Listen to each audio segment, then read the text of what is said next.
saya lihat kok di sini udah ada lapangan sepak bola, apalagi saya baru dengar nih dari Pak Marioto 7 lapangan, bayangin saja. Ya. Dengan 7 lapangan seperti itu, orang akan berpikir ini benar-benar suatu komit yang beliau atau Prabowo wujudkan dalam sebuah kenyataan gitu.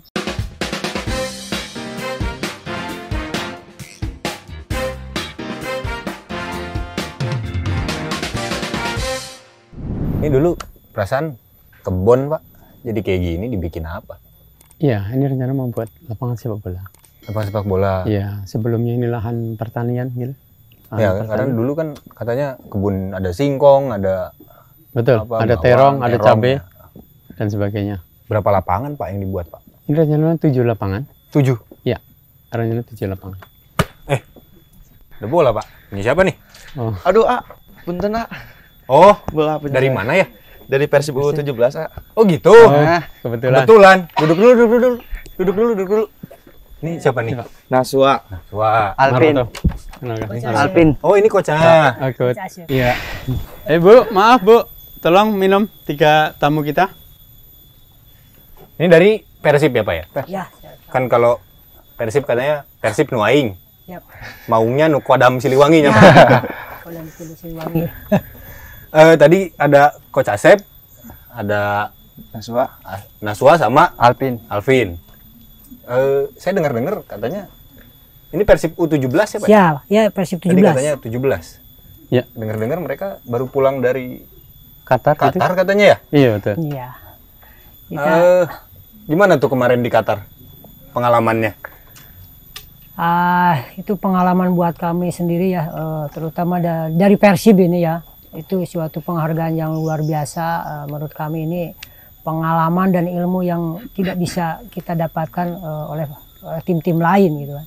Ini suatu kebanggaan buat kami, terutama untuk perkembangan sepak bola khususnya Persib dan juga umumnya Indonesia gitu kan.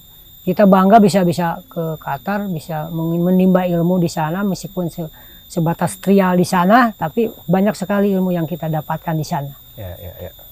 Luar biasa ya, Pak ya.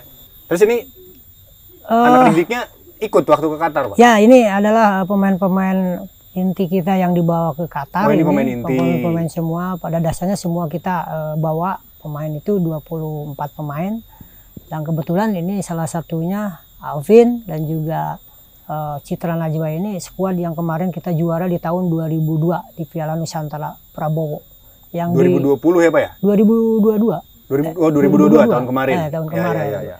Dan kita juara, alhamdulillah. Ketika itu kita bisa mengalahkan Lok Semawe.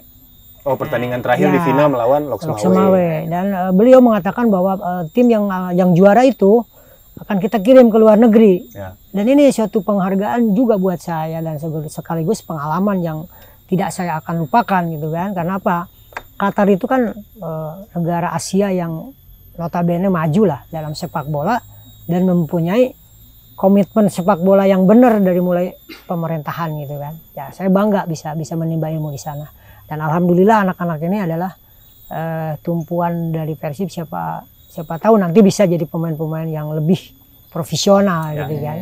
Nih, kalau boleh tahu Nazwa posisinya apa? Saya posisi di wingback kanan. Wingback kanan. Nomor 2. Kalau saya posisinya Alvin, di center back. Bapak di sini ikut proyeknya juga, Pak? Iya, betul. Pembangunan lapangan. Kebetulan kami project manajernya untuk pelaksanaan SSB di sini. Oh, rencananya dibangun SSB. Iya, betul. Okay. SSB Akademi Sepak Bola di wilayah Cisaat ini. Gitu. Wah, saya dikelilingi orang-orang luar biasa ini. Ada coach U17 Persib, ada project manager dari Akademi Sepak Bola yang nantinya akan ada di Cisaat. Kebetulan nih, Pak, sebagai project manager dari Akademi Sepak Bola, lalu ada tamu-tamu kita juga kebetulan masih di kelas akademi lah ya, bisa dibilang untuk sepak bola nasional. Iya. Kira-kira seperti apa sih fasilitas yang bisa ditawarkan gitu untuk teman-teman yang masih ada di level akademi dari Akademi Sepak Bola yang ada di Cisaat ini? Iya. Jadi kami selaku kontraktor lapangan sepak bola, jadi kami juga akan, tujuan utama kami adalah menyediakan lapangan supaya menunjang daripada strategi pemain. Soalnya bagaimanapun strategi pemain apabila level lapangan atau kerataan lapangan tidak mendukung, maka akan tidak akan sinkron begitu menurut kami. Ya, jadi kualitas rumput dan fasilitas lain juga akan disesuaikan dengan kebutuhan. Iya betul. Mungkin standar. Bahkan suatu saat akan diverifikasi FIFA, kami pun siap untuk mengaplikasikan kondisi lapangan tersebut. Gitu. Coach Asep mungkin mau? Ya, saya sebagai pelatih Persib ya heran gitu kan. Bukan heran ya, takjub gitu kan dengan komitmen apa yang dibangun sama beliau gitu kan. Kita tidak bisa melihat, tidak bisa bisa melihat dengan dibuktikan dengan komitmen beliau gitu kan. Bahwa sepak bola itu juga jangan cuma berbicara saja. Kebanyakan di kita itu banyak berbicara saja, tetapi faktanya tidak ya istilahnya kurang lah istilahnya. Ketika saya dibawa ke Qatar itu ada pertanyaan seorang pemain kapan bisa membuat suatu stadion akademi yang bisa dibangun. Begitu kita ke sana itu tanggal 21 Mei ke Qatar, tahu-tahu kita pulang ke sini, apa ini benar? Kayak saya bagaikan mimpi gitu Pak. Pak Marioto bagaikan mimpi karena beliau mengatakan seperti itu di Qatar, nggak sampai berapa bulan lah. Hitungan minggu Pak. Hitungan minggu kan? Ya, yang kaget bukan hanya coach, ya. Bahkan kami ada pertemuan di sekitar tanggal 27 Mei. Ya. Tanggal 1 sudah harus mulai kerja. Nah itu. Sebentar Pak. Dari tadi coach nyebut beliau gitu. Saya masih agak ragu ini siapa nih yang dimaksud nih yang mana gitu loh, karena kita kan perlu kejelasan ya dalam arti kalau agar siap. Jelas gitu, masyarakat juga tahu jelas bahwa ini adalah proyek dari siapa gitu. Ya loh. Itu yang saya katakan, saya tidak melihat apakah di situ ada merah, ada putih, ada kuning, itulah no problem buat saya. Yang penting Pak Prabowo ini benar-benar berkomitmen sekali untuk membangun sebuah sepak bola yang profesional. Bahkan beliau berkata seperti ini, saya tidak akan menonton sepak bola kalau tidak ada pemain Indonesia yang masuk di Piala Dunia. Oke. Ya, ternyata beliau ya benar-benar menciptakan sebuah infrastruktur yang saya juga diundang ke sini ini tidak dikasih tahu bahwa di sini bakal ada akademi. Betul. Sepak bola. Langsung memberi bukti ya Pak? Saya lihat kok di sini udah ada lapangan sepak bola, apalagi saya baru dengar nih dari Pak Marioto 7 lapangan, bayangin saja. Ya. Dengan 7 lapangan seperti itu, orang akan berpikir ini benar-benar suatu komit yang beliau atau Prabowo wujudkan dalam sebuah kenyataan gitu. Ini mungkin istilahnya suatu permulaan persepak bolaan yang bagus menurut saya Pak Marioto, karena dengan infrastruktur yang kita bangun, kita punya infrastruktur, kita juga punya SDM, tidak menutup kemungkinan Indonesia bisa mengikuti Piala Dunia di tahun-tahun berikutnya. Dan saya berharap di antara mereka ini ada yang kebawa sampai ke level senior di PSSI dengan infrastruktur yang begitu takjub lah. Amin.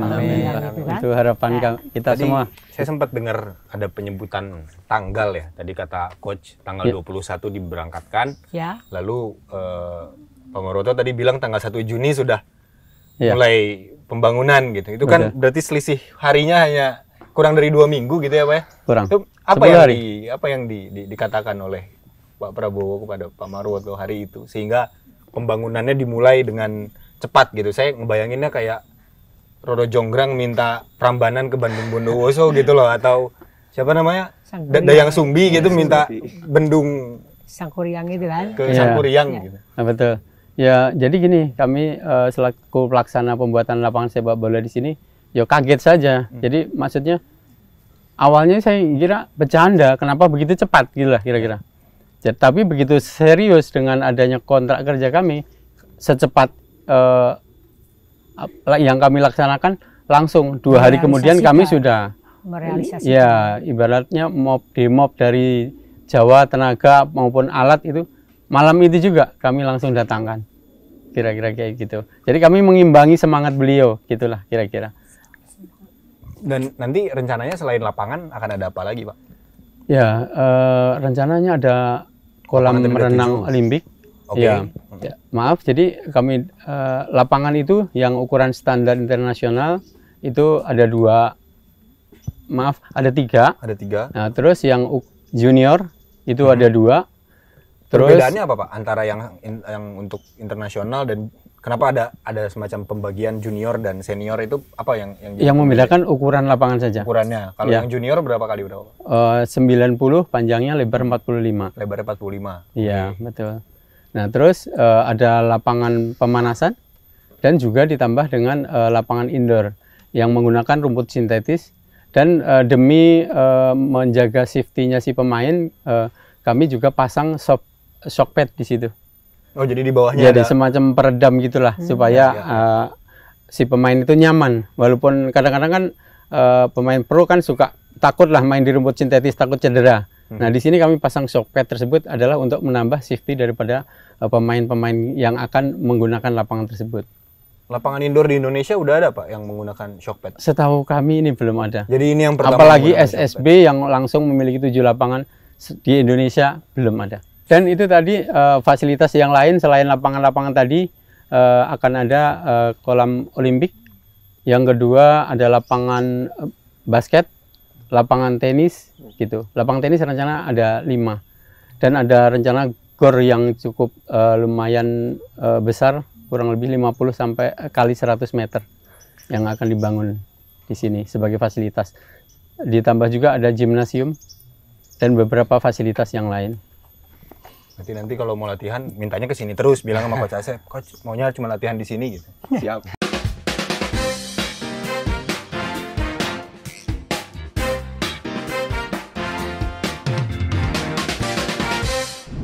Saya mau nanya ke teman-teman pemain nih.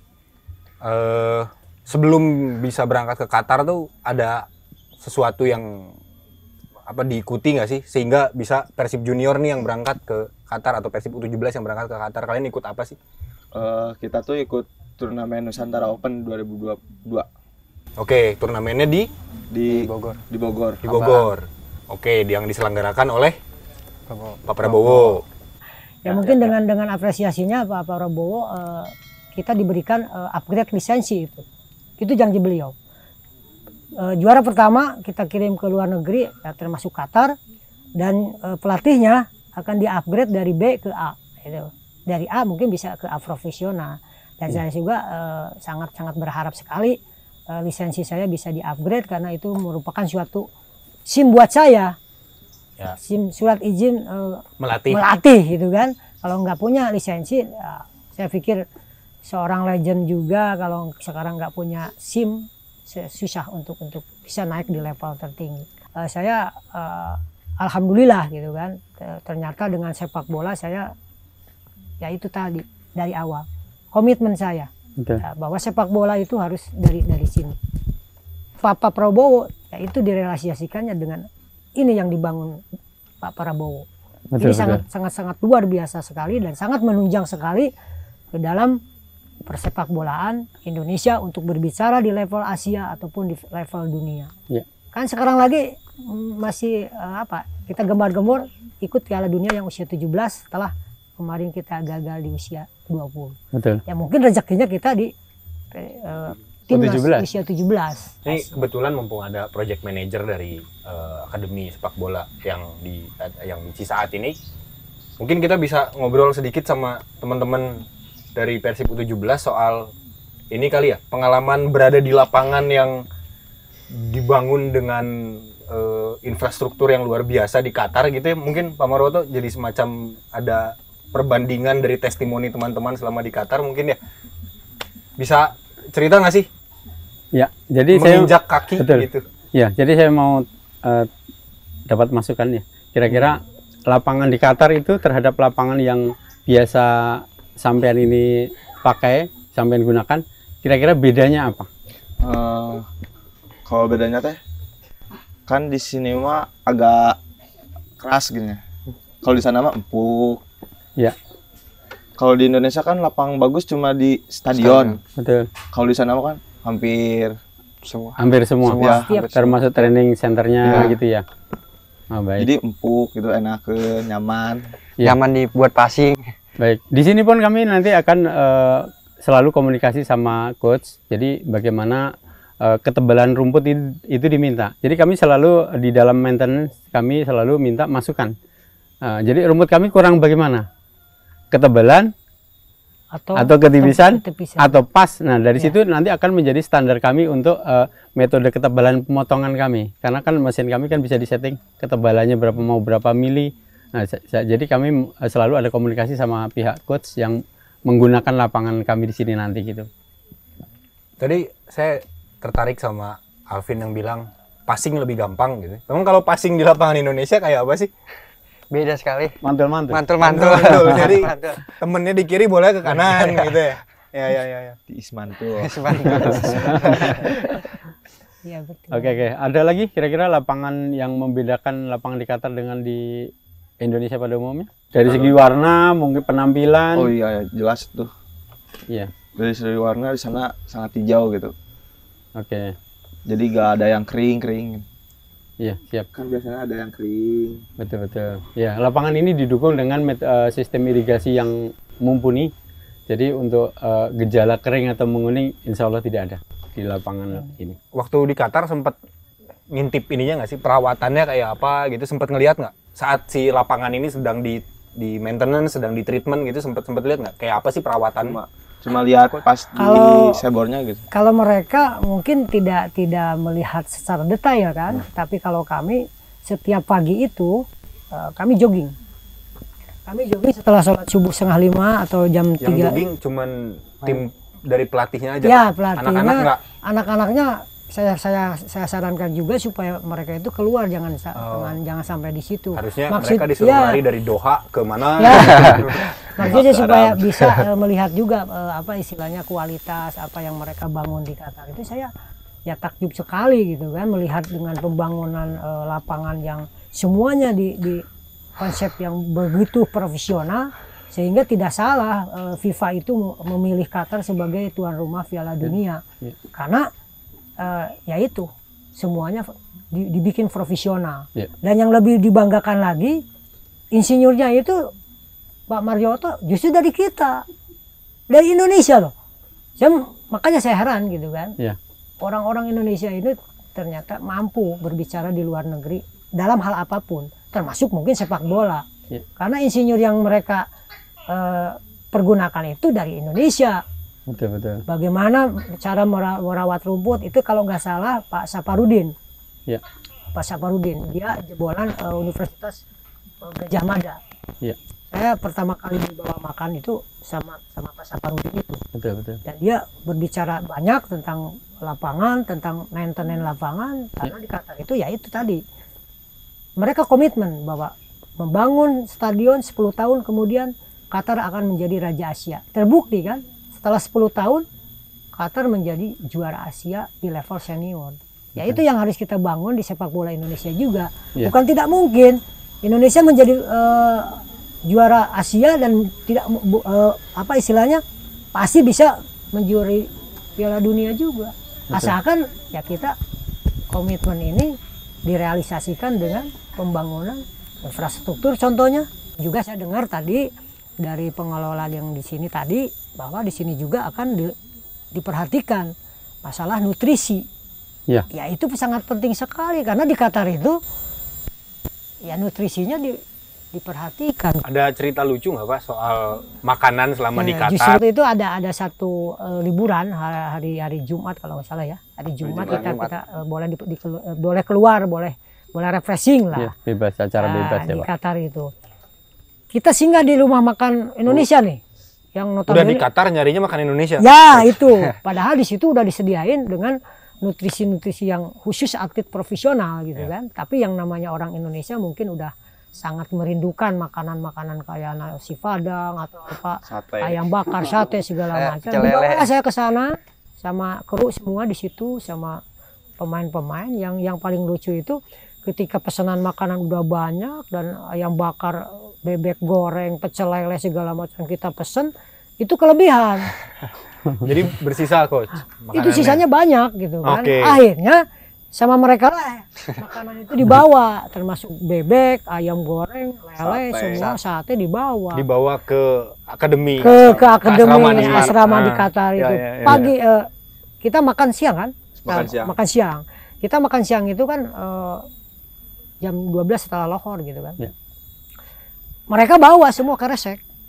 Ya. Di situ ada ayam goreng, ayam bakar, pecel lele dan semua juga dibawa. Dibawalah makan di tempat restoran itu yang di Qatar itu. Yang sudah disediakan. Yang oleh udah pihak disediakan di situ. akademinya. Tahu-tahu dari situnya kepala kokinya itu marah besar sama kita. Ya kan? Kalian ini bagaimana? Kami udah sediain makanan di sini, nutrisinya bagus, makanannya untuk menunjang atlet. Tahu-tahu kalian bawa ayam goreng yang banyak minyaknya, yang banyak pedasnya. Kalau kalian sakit atau mencret segala macam, itu bukan tanggung jawab saya. Saya juga malu gitu kan. Betul, Sebagai pelatih juga malu. Kenapa saya tidak berpikiran seperti itu? Ternyata mereka benar-benar memperhatikan pola makan Sangat ketat, seorang Pak, ya. atlet, sangat ketat. Karena di situ atlet itu kan bagaikan istilahnya kalau harus dirawat benar gitu kan. Betul. Dari pola makan, Kalori, pola asupan, istirahat, asupan asupan kalorinya. kalori, masukan karbohidratnya, nutrisi istilahnya proteinnya itu kan udah mereka udah kemas dengan sedemikian rupa karena dia punya dapur sendiri. Betul. Karena dia punya master chef sendiri. Apa yang harus dia makan, apa yang nggak boleh dimakan, itu yang sangat salutnya itu. Semoga di sini juga Bisa demikian. seperti Ya. itu diterapkan, dan katanya tadi mau dibangun seperti itu. Sebetulnya faktor gizi juga lah yang membuat Indonesia pada akhirnya cukup kesulitan dalam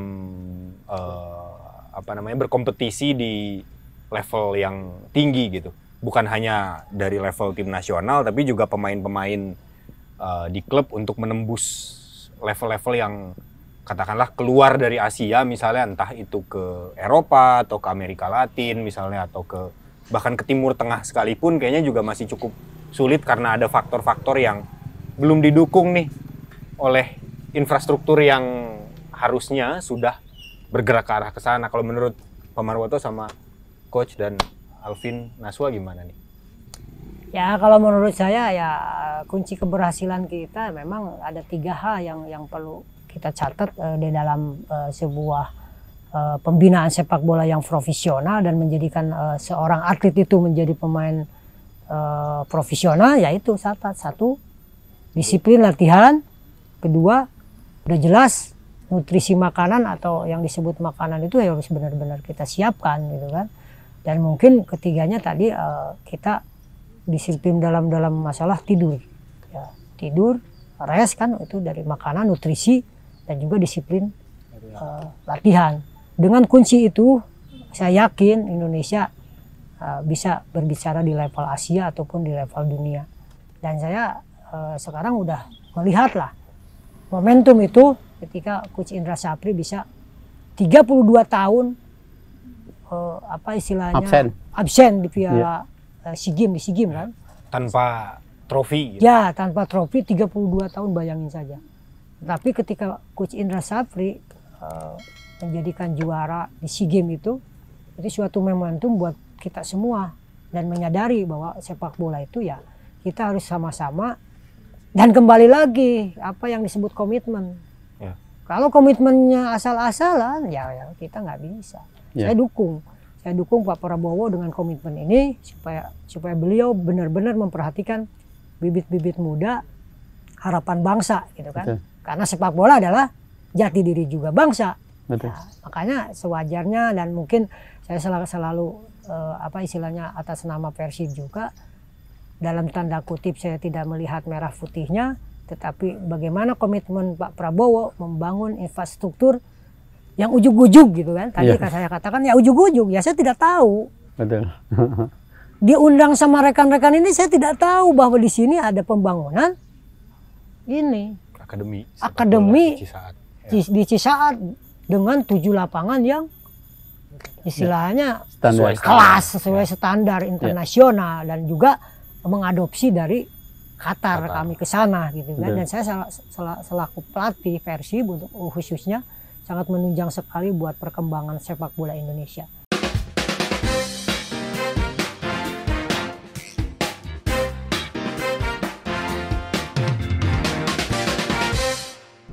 Tadi ada satu kata kunci yang menarik buat saya dari coach soal sepak bola dan jati diri bangsa gitu.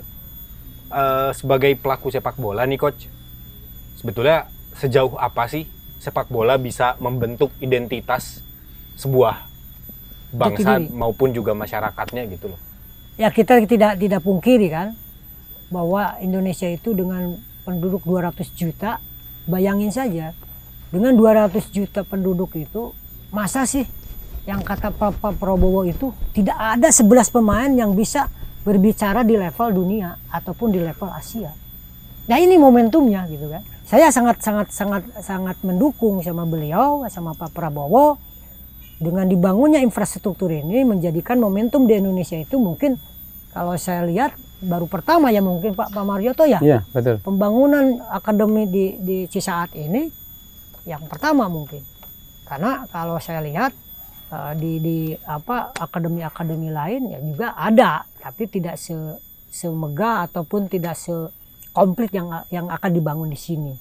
Yang notabene katanya nanti di situ akan dibangun lagi kolam renang, apa yang tadi Pak Marioto bilang sebagai project manager ini kan dia atau beliau ini lebih tahu gitu kan apa kebutuhan dan selalu meminta masukan-masukan ketika yang berangkat ke Qatar itu kan. Dan saya lihat di sini udah pembangunannya udah luar biasa ya coach ya. Saya udah nggak bisa terbayangkan lagi Pak Marioto. Tinggal bagaimana kita mendukung dan membangun sebuah sepak bola yang dikatakan tadi adalah jati diri bangsa. Ya kita sepak bola harus menjadikan itu karena di situ adalah momentum terjadinya apa istilahnya dari semua suku bangsa bisa bersatu. Kan timnas itu dari seluruh Indonesia. Betul. Bukan dari Persib, bukan dari Persija, bukan dari Persipura. Semua pemain-pemain itu diakomodir. Dan mungkin di sini juga Akademi Garuda Yaksa ini tidak menutup kemungkinan mengambil pemain yang berbakat ini disatukan di sini. Ya itu lebih komplit lagi gitu lah, dari Sabang sampai Merauke. Kenapa tidak bisa ada pemain-pemain di sini? Semua di sini, tanpa melihat itulah identitas maksud dan tujuan apa di situ ada merah putih ya saya silakan saja lah. Orang berbicara silakan, ini kayaknya momentum itu ini ya. Yang penting kita lurus adalah komitmen saya adalah sepak bola. Betul. Untuk kemajuan bangsa dan jati diri bangsa. Siap. Pak Marwoto selain di sini ada ngebangun di mana lagi Pak? Pernah ada bikin stadion atau apa di mana gitu? Iya, kalau kami udah beberapa stadion di Indonesia, yaitu kalau yang lumayan banyak itu pas Asian Games. Jadi Asian Games tahun 2018 itu kami merenovasi dan memegang 5 stadion untuk 5 pelaksanaan stadion. Ada di mana aja tuh Pak? Ada di Stadion Pakansari, Stadion Wibawa Mukti, Stadion Patriot Candrabaga, terus Stadion Jakabaring. Oh yang ini Jakabaring. Oke. Ya, kalau untuk training center kami mengerjakan di Bailu United, yaitu di Pantai Purnama. Oke. Nah, ini kan Bang Marwoto berarti sudah banyak terlibat di sepak bola nasional sebetulnya dari pembangunan lapangan, pembangunan stadion, sedangkan Coach Asep terlibat dari sisi sepak bolanya langsung gitu, dan teman-teman di sini juga pelaku langsung dari sepak bola nasional. Sejauh apa sih sebetulnya selama ini peran pemerintah terhadap perkembangan sepak bola nasional? Kalau dari coach, dari Pak Marwoto, dari segi pembangunannya dulu deh Pak, gimana Pak? Iya. Peran pemerintah tuh kayak apa sih sebetulnya sekarang? Iya, sebelumnya mohon maaf. Jadi, signifikan atau tidak? Ya, lumayan signifikan di dalam pembangunannya. Tapi berkelanjutannya ini belum. Oke, jadi makanya kenapa rata-rata lapangan stadion baru, lapangan baru, tapi kita lihat 2 tahun kemudian sudah ngedrop kualitas lapangannya. Jadi karena tidak berkesinambungan pengelolaannya. Asal karena, aja, Pak. Ya? Asal aja. Iya, jadi rumput itu kan dia kayak populasi manusia. Jadi kalau misalnya sudah lama di atas 1 tahun, itu kerapatan atau populasi itu udah melebihi dari ambang batas. Jadi itu harus dirawat, harus kita kurangi dengan cara vertikal dan sebagainya. Nah, dari segi media tanam ini sudah keras, sudah padat, daya serapnya sudah menurun. Nah, kita harus lakukan bisa aerator, gitu, bisa vertikat atau bisa slicing, yaitu metode-metode perawatan yang kami sudah menyediakan peralatannya untuk di Indonesia ini. Jadi sebenarnya kalau ada komunikasi atau apa ya, dari pihak pemerintah itu ada komunikasi sama swasta yang bergerak di bidang perawatan lapangan sepak bola. Tidak ada yang mustahil, maksudnya supaya berkelanjutan tersebut. Kualitas ini tetap terjaga Ya, gitu ya Pak ya. Ya, karena rumput itu kan selalu bisa diremajakan. ya. Ya, jadi supaya lapangan tetap kelihatan bagus bagaimana sih gitu. Tapi rata-rata saat ini masih belum, Pak. Jadi setelah 2 tahun stadion baru biasanya ngedrop. Kita nggak usah jauh-jauh gitu. Kayak Stadion Papua Bangkit sekarang sudah ngedrop. Drop Dari 100% udah sampai ke level 20% kira-kira gitu. Oh, dropnya bisa sampai 80%, Bisa gitu, Pak. karena kan rumput kalau tidak dipotong kan dalam jangka 1 bulan sudah tebal 10 cm. Kita sudah bisa bayangkan tebal 10 cm itu seperti apa. Iya, nggak bisa lari buat pemain. Iya. Susah. Iya. Dan sudah banyak tumbuh biji atau bunga gitu. Jadi Iya. kesannya udah memerah gitu, Pak. Ya. Kalau dari Coach Asep nih sebagai pelatih yang terlibat di sepak bola Indonesia, peran pemerintah gimana sih Coach? Terhadap klub lah atau ya Kalau khususnya terhadap klub gitu. terhadap klub kalau dibandingkan dengan di Qatar ya sangat jauh lah ya. Kita jangan berbicara dulu di Qatar, di Indonesia aja dulu lah. Peran pemerintah sebenarnya kalau dibilang kurang maksimal mungkin ya. Tetapi juga pemerintah juga mungkin upayanya sekuat tenaga udah kita bisa kan dialokasikan lah dana-dana tersebut. Tetapi kan kita lihat juga pada kenyataannya apa yang dikatakan Pak Marioto itu kita bisa membangun tetapi tidak bisa merawat. Ya itu bukan urusan, sebenarnya bukan masalah urusan pelatih kalau masalah begitu ya. Karena kalau pelatih itu ya teknisnya di pemain saja ya. Tapi karena ada pertanyaan seperti itu, ya kami sebagai pelaku sepak bola mengharapkan kepada pemerintah dengan momentum kebangkitan sepak bola di SEA Games itu menyadari bahwa pembangunan infrastruktur, pembangunan SDM sepak bola itu harus lebih ditingkatkan lagi gitu kan. Lebih ditingkatkan lagi supaya kita ya itu bisa berbicara di level Asia dan level dunia. Naswa dan Alvin setelah ke Qatar kemarin ikutan di Aspire Academy itu, ada harapan apa sih untuk sepak bola Indonesia ke depannya, baik di level akademi maupun di level profesional? Harapan kalian apa sih? Harapan saya semoga bisa ada akademi yang seperti Inspire Academy yang dibangun mungkin ya, di yang daerah. dibangun kayak gitu. Terus di sini ada football note nggak? Football itu apa? Coba cerita. Football note tuh kayak latihan modern, Contohnya. mesin modern. Seperti passing. Akurasi passing. Ya, buat ngelatih awareness kita, scanning kita gitu. Decision making. Itu pakai alat. Iya, pakai Pakai mesin.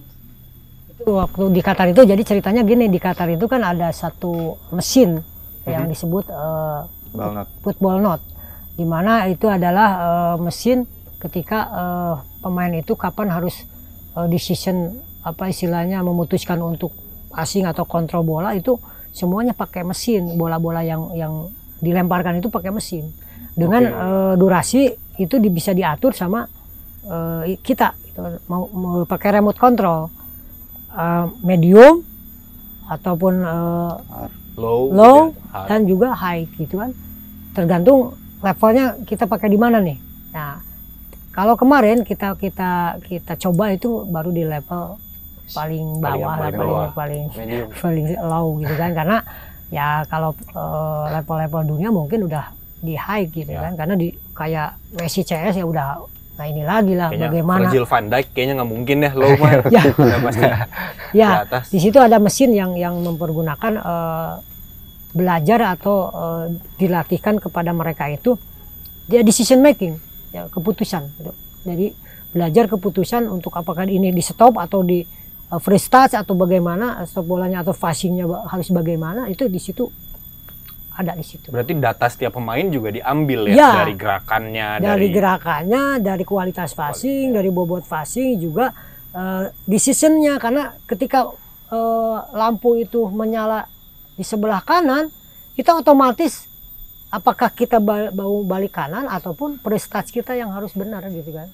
Body shape kita juga harus pas, karena di samping alat itu bisa bersuara dan bisa ada lampu yang menyala. Ketika hijau kita harus tendang ke hijau, dan ketika ada bel ataupun bunyi kita harus, ya itu berarti bola datang. Apakah itu dari belakang, dari depan, dari pinggir, kita harus siap ini. Telinga fokus, itu harus fokus ya. Boleh dikatakan itu belajar juga scanning. Hanya 4 di dunia yang alat seperti itu. Salah satunya di Qatar. Ya mudah-mudahan di Indonesia ada. Amin. Mungkin bisa jadi masukan. Ya mudah-mudahan di sini juga Pak Marioto dibikin seperti itu. Ya, coba Pak. Nanti kami akan sampaikan.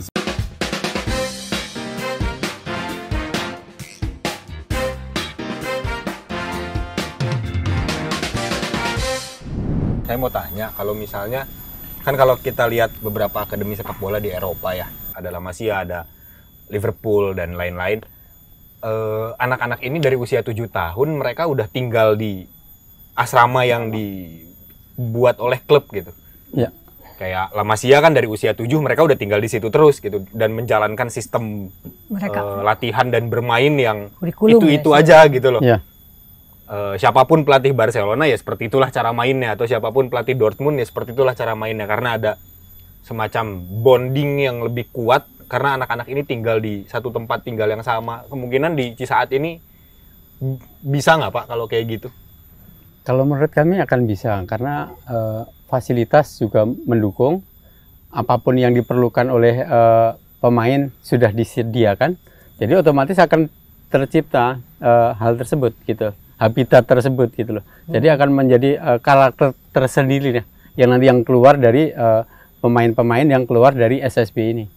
Oke, berarti ada kemungkinan peserta dari SSB ini mungkin akan tinggal di sini juga gitu ya, hanya pulang mungkin akhir pekan gitu. Mungkin begitu, karena kan asramanya juga sudah. Asramanya sudah jadi. Sudah.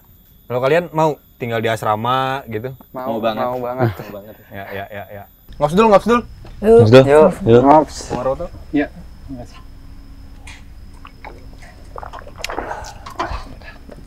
Nih, buat kawan muda lagi nih, fasilitas sudah ada, ya kan udah dibangun nih sama Pak Prabowo, ya tokoh yang sangat mendukung sepak bola lah ya. Kalau misalnya dalam 3 tahun lagi sanggup nggak untuk bukan hanya soal tembus ke timnas, tapi juga membawa timnas jadi berprestasi di kancah dunia gitu? Yakin sanggup nggak? Sangat sanggup. Sanggup ya? Sanggup. Ya, kita tunggu janji dari kawan muda ini. Siap. Di Piala Dunia, bukan senior lah ya. 3 tahun ke depan.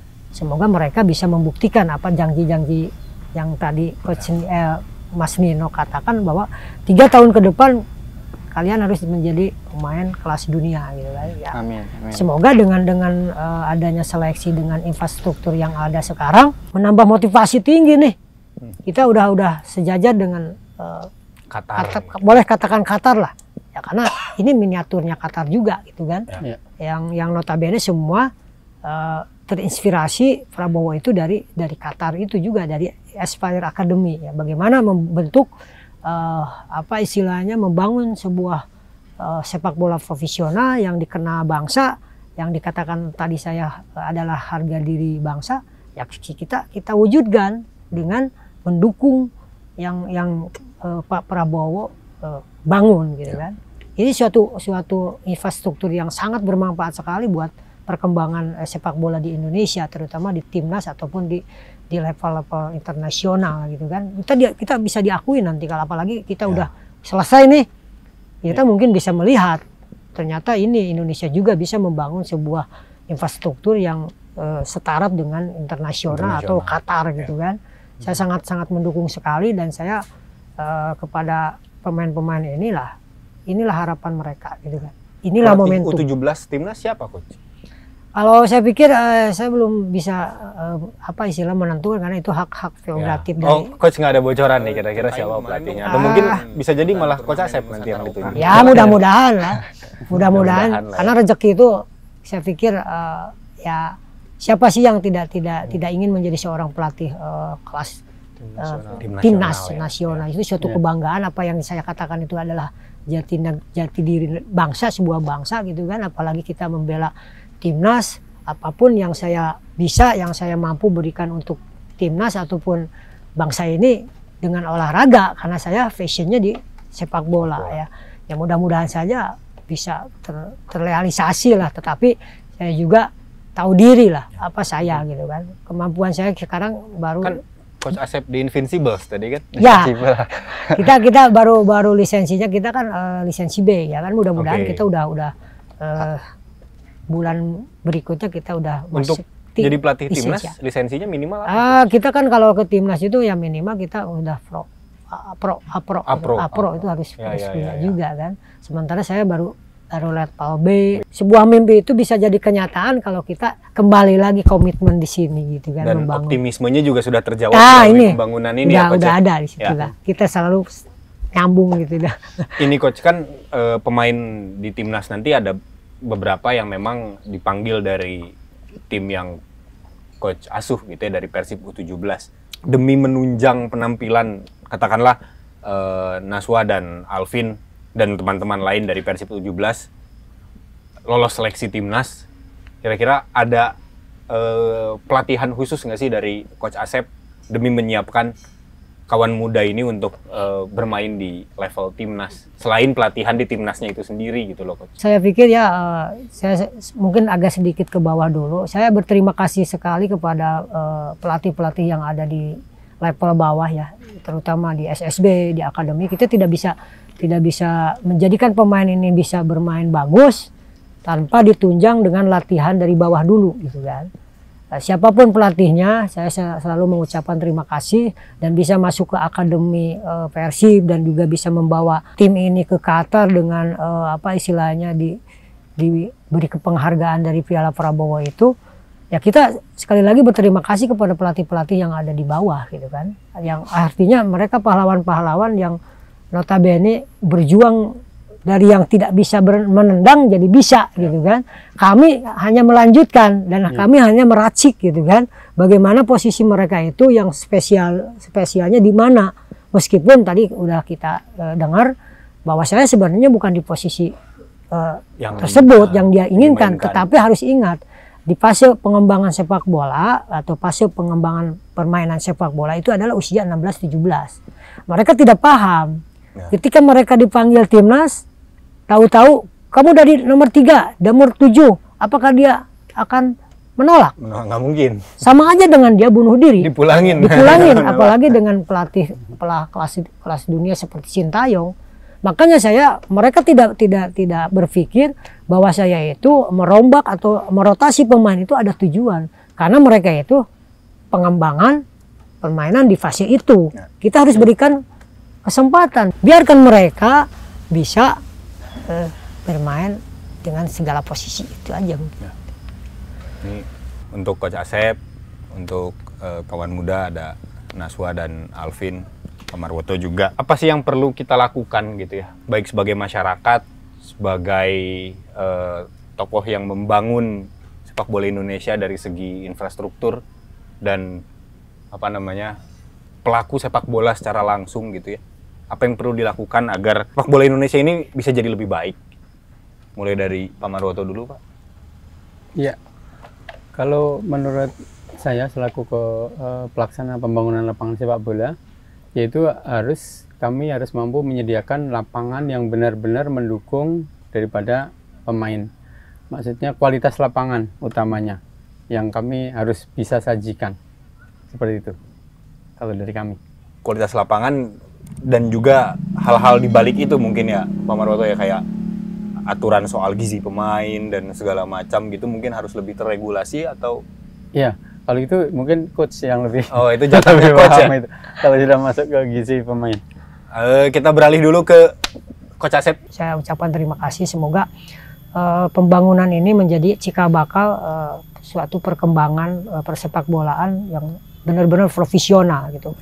Yang benar-benar bisa membangun sebuah sepak bola yang diakui oleh Asia dan dunia gitu kan. Dan kita pastilah akan kita dukung kalau orang-orang yang seperti beliau. Kita tidak melihat sisi negatif atau positifnya, yang penting kita positifnya apa gitu kan. Positifnya udah jelas, kita diberi kesempatan ke Qatar, bisa berlatih di luar negeri, bahkan kita difasilitasi dengan segala macam, dan ini berguna sekali untuk perkembangan Persib itu sendiri dan juga timnas atau pemain itu sendiri dan juga semua stakeholder yang ada di sepak bola. Dan saya sekali lagi ucapan terima kasih, dan saya selalu mendukung ya gagasan-gagasan yang bagus dan baik ini. Berarti yang diperlukan adalah dukungan dan Ya integrasi. jelas, ya. kalau sepak bola tanpa ada dukungan omong kosong lah. Ya, kita membentuk tim nasional aja, kita nyediain infrastruktur kan. Kita menyediakan harus ada inilah itulah, itu harus jelas sudah ada lah di situ. Ya. Kalau dari kawan muda nih, apa yang perlu dilakukan selain memasukkan kalian ke tim nasional gitu? Apa yang perlu dilakukan agar sepak bola Indonesia lebih berkembang? Kalau menurut saya sih attitude nomor 1. Attitude nomor 1. Ya, jangan kartu merah ya. Terus apa lagi? Ya dari segi apa sih? Fasilitas. yang bikin kita nyaman, yang bikin nyaman pemain gitu kan. Kalau lapang bagus enak juga kan buat pemain juga, biar main juga biar gak aclong-aclongan lah. Aclong-aclongan. Ancul-anculan ya istilahnya. Oke, kalau gitu udah sore juga, tapi sebelum bubar kita ngops dulu lah. Ya. Siap. Siap. Ngops lah. Ops dulu.